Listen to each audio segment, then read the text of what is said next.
Hi, I'm Sarah, and I want to share a little about myself. I'm 30 years old and I have a strong passion for fitness. I work as an instructor at a local gym, and it's there that I met Jake. What began as a simple acquaintance turned into something much deeper, and we quickly formed a strong bond, ultimately leading us to plan our wedding together. Jake has a younger brother named Max, who's an awesome guy, and we hit it off right away. However, Jake's mom, Karen, and I didn't exactly get along. From the very beginning, she seemed to have a problem with me, accusing me of being a gym rat and influencing her sons negatively. Things came to a head one day at the gym.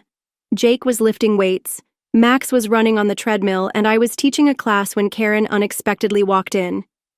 I greeted her warmly, hoping to keep things cordial, but she shot me a cold look and accused me of keeping a close eye on her sons. I was surprised, as I was just doing my job, but she criticized me for wearing tight clothes and claimed I was being inappropriate. Jake heard her, dropped his weights in frustration, and came to my defense, but Karen wasn't having it. "I see what's going on here," she snapped, disapproving of my friendly attitude, especially toward men. Max, trying to defuse the situation, suggested she calm down, but Karen quickly shut him down. Despite my efforts to reassure her that I was just working, Karen continued her tirade, even accusing me of inappropriate behavior based on my Instagram posts. Jake tried to explain that the people she was referring to were just clients and friends, but Karen wouldn't accept that explanation. Eventually, the confrontation ended with Karen storming out, leaving us in an awkward silence. Jake apologized and comforted me, while Max lightened the mood with a joke about Karen. Although I tried to laugh, her harsh words stayed with me. That night, as Jake and I were in bed, he reassured me of his trust, which meant a lot, but the lingering doubt that Karen had placed in her mind still hung over us. This incident at the gym was only the start of a series of tensions.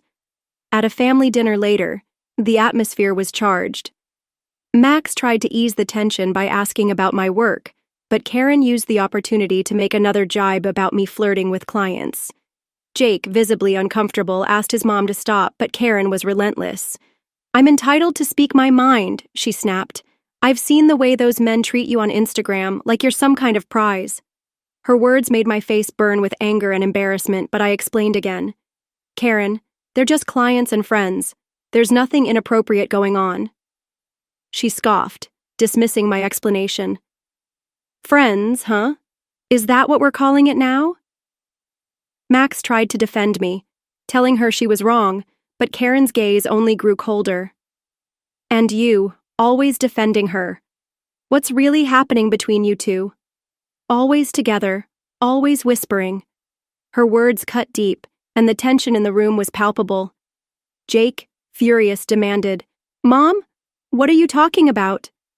But Karen leaned in, looking directly at me. "I'm talking about betrayal, Jake. Your wife and your brother sneaking around." I was stunned into silence. Her words were ludicrous. "That's a vile thing to say," I managed to get out.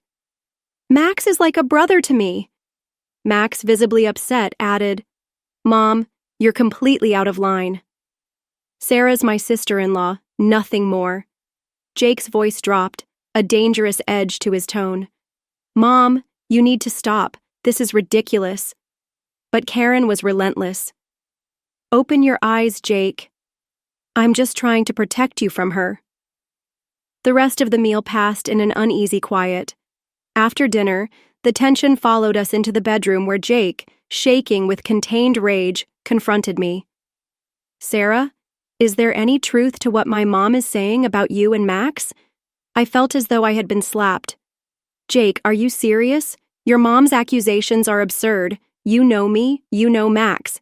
How could you even entertain those ideas?" Jake paced back and forth, his hands buried in his hair. "I don't know what to think anymore, Sarah.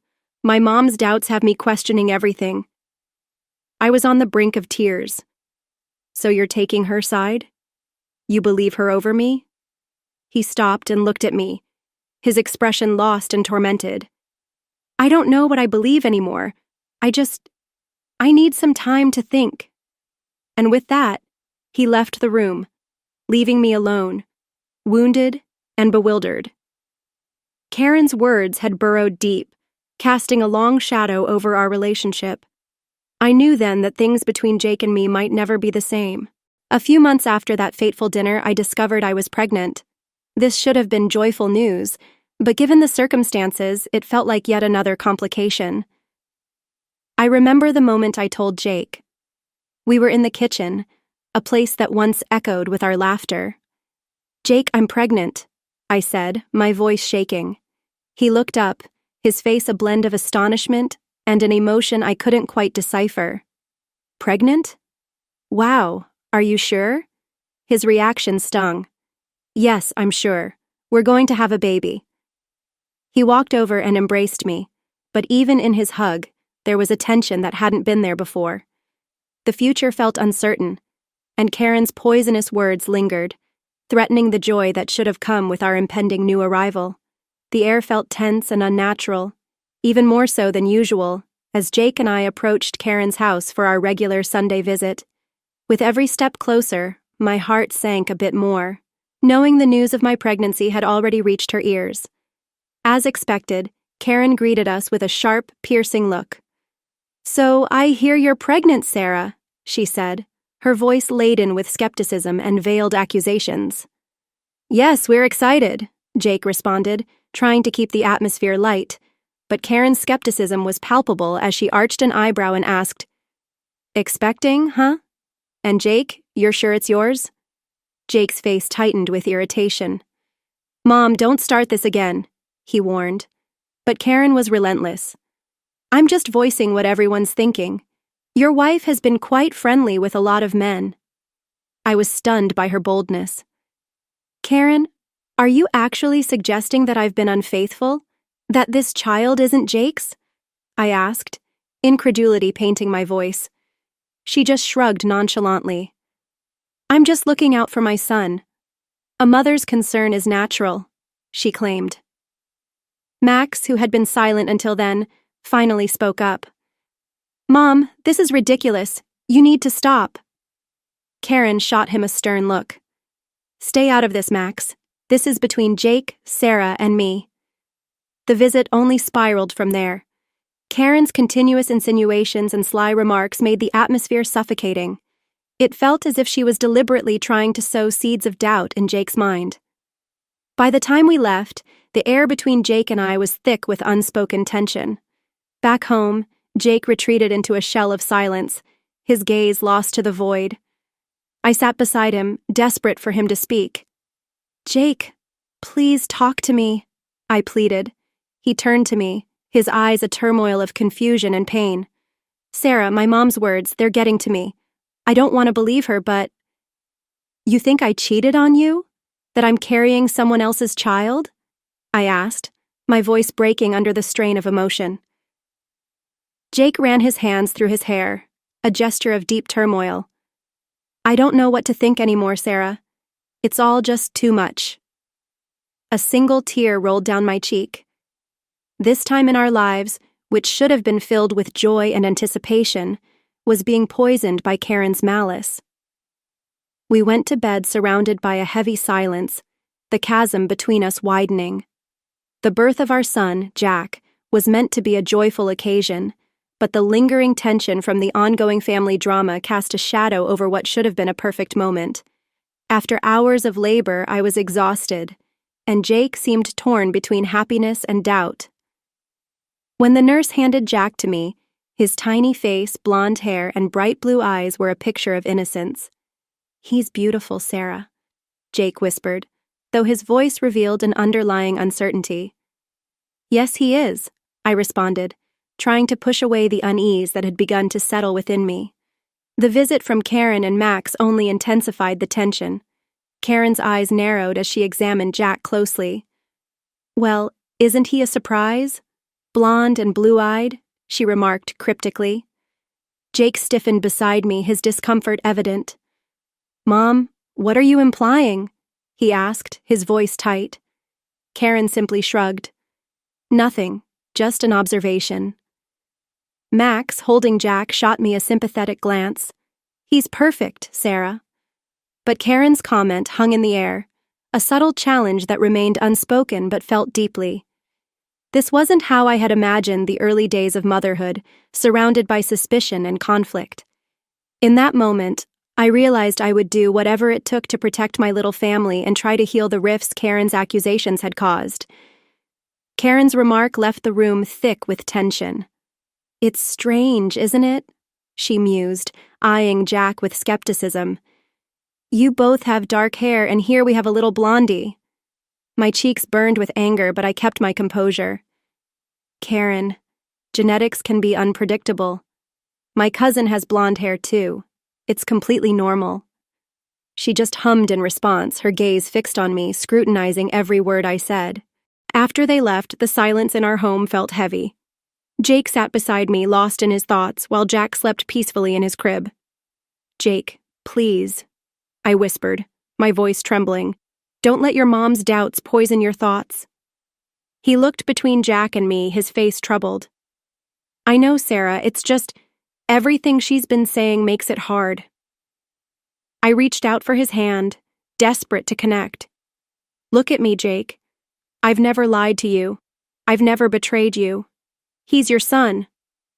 Jake nodded slowly, his eyes full of sadness. "I know, Sarah, I do. It's just my mom. She knows how to get to me."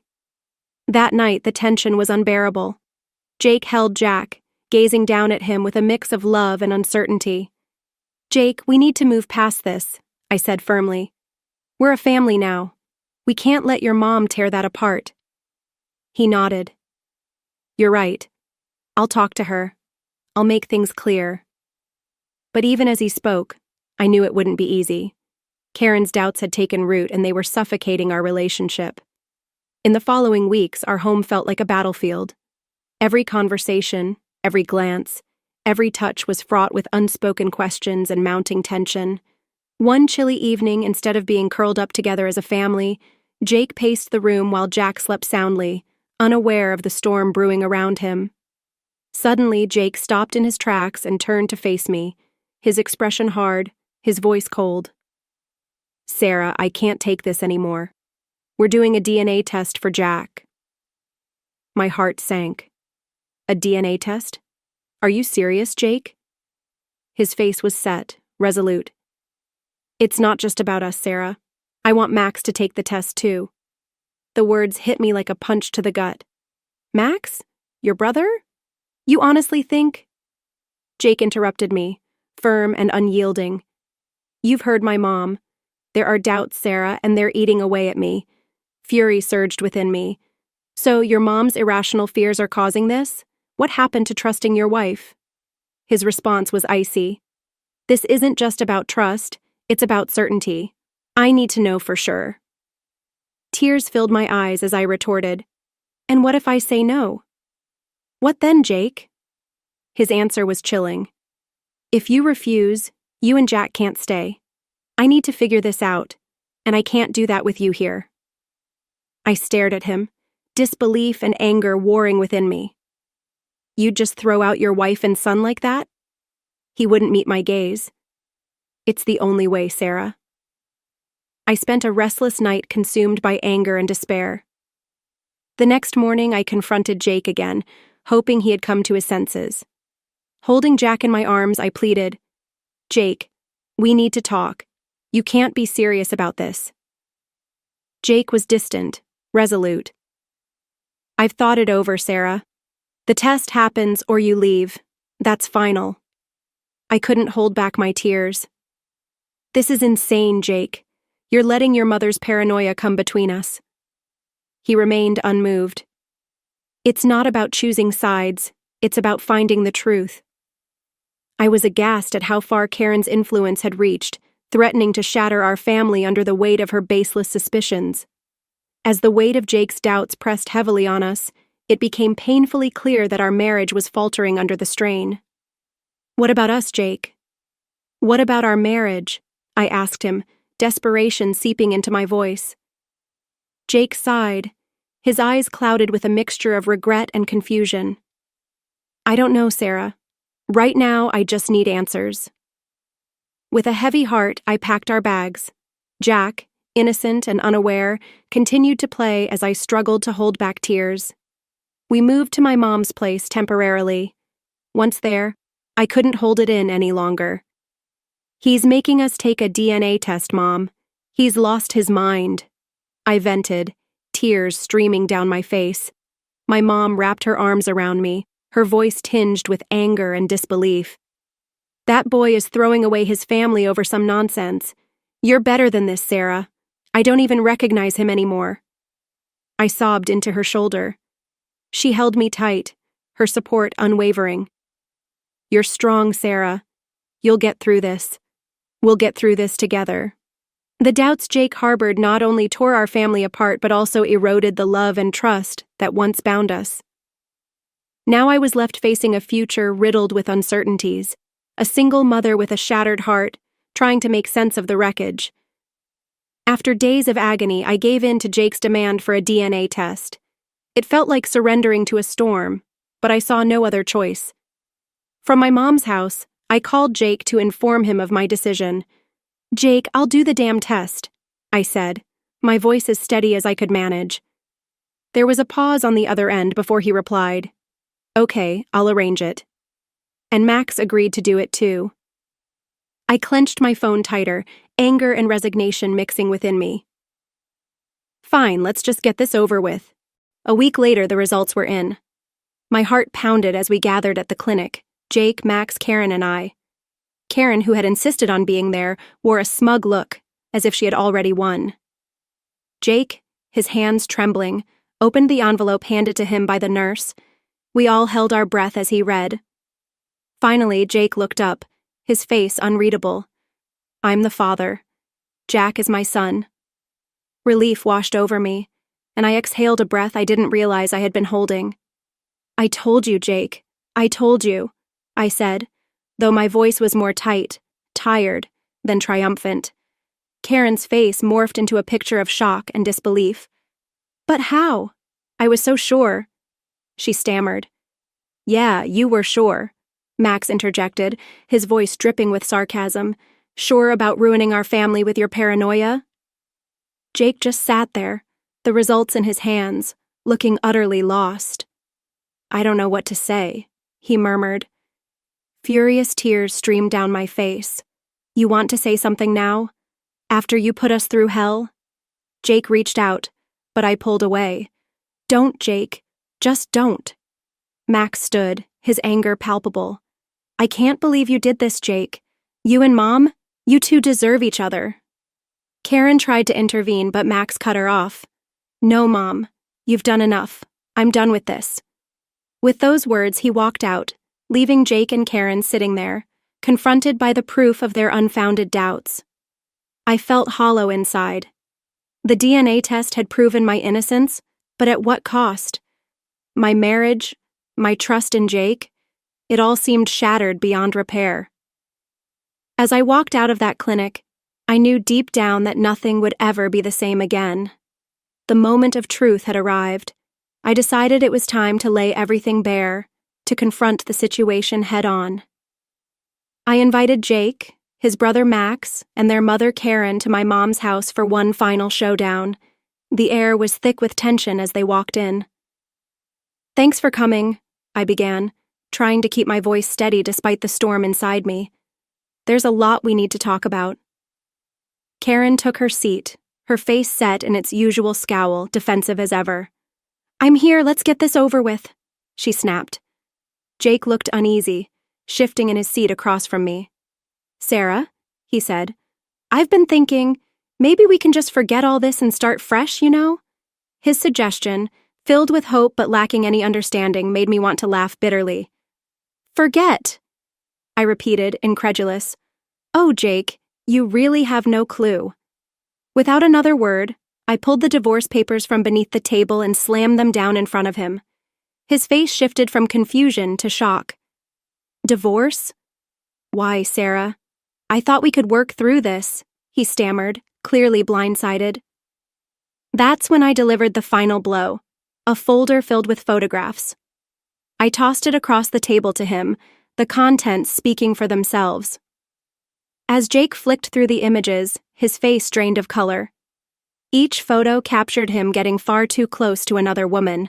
He opened his mouth to speak, but no words came.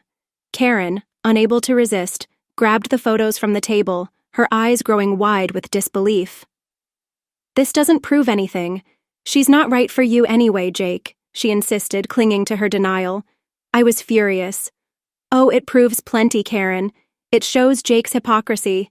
He accused me of cheating, and yet here he is, the real cheater." Max, who had been silent up until now, finally let his disgust show.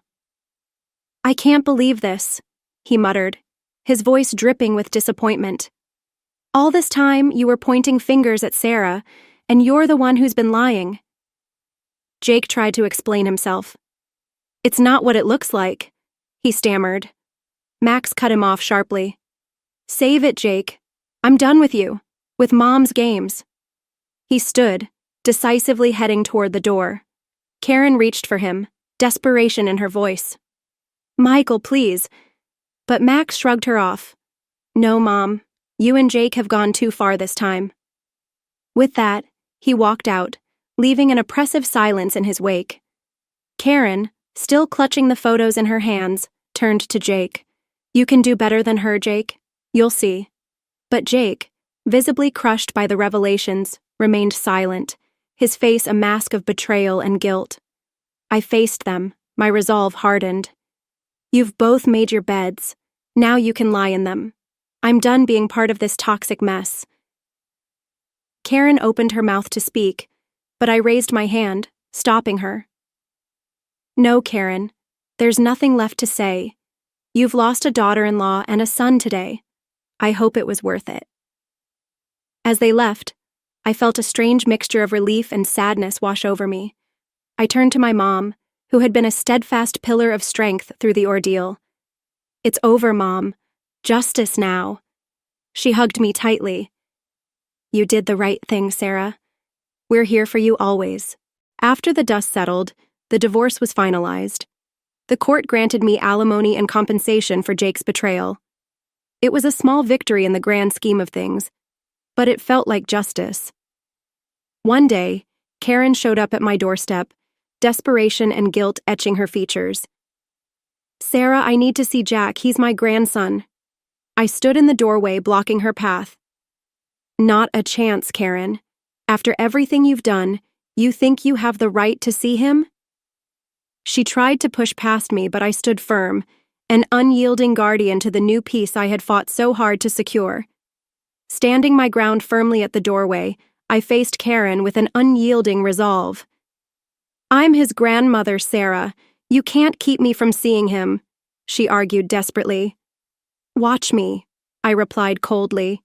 "You lost that right when you tore this family apart." Karen's expression contorted with anger as she accused me of being unreasonable. "Unreasonable? No, Karen. To us, you're no longer family," I countered sharply.